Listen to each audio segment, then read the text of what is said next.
monto bono du ganteme adigban we wato ka jantime ene o tout tete gbaja somedo bere konto pété e gbaja koso. Sinon, j'avais $2000 et hier nuit j'ai fait des placements. Je te dis mon frère, aujourd'hui le compte a cramé.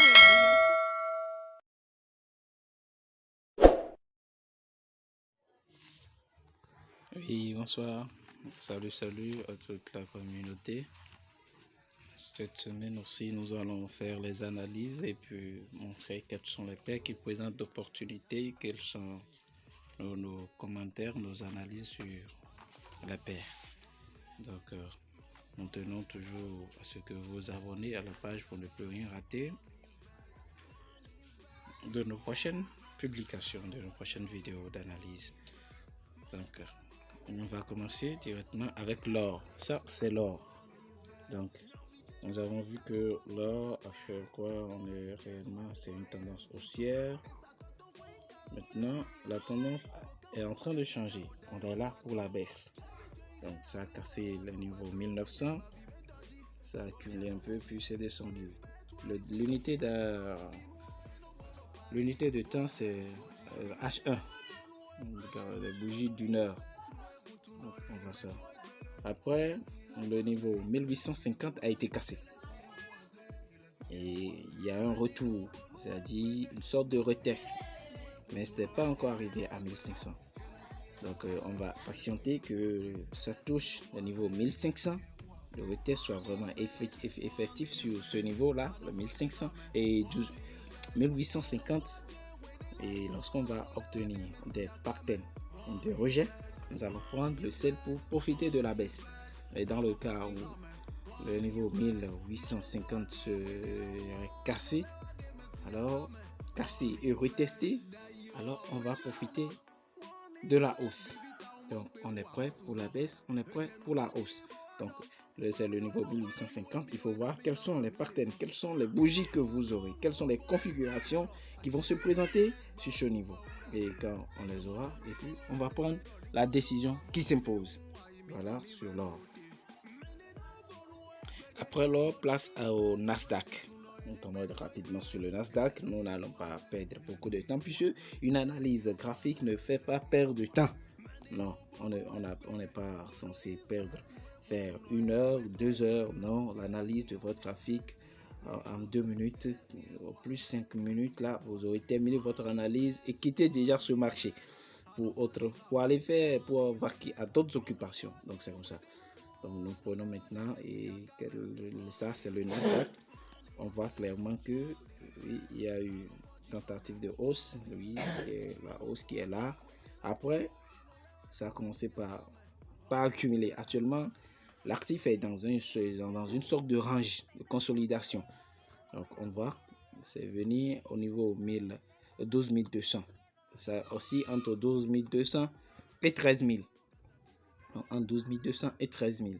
On va voir ça. Le niveau 12 200 a rejeté le prix une fois et puis une deuxième fois. Donc, pour profiter, c'est que soit vous allez et vendre au niveau. Actuellement, c'est sur la résistance. Donc, vous allez acheter sur la résistance et vendre sur les supports.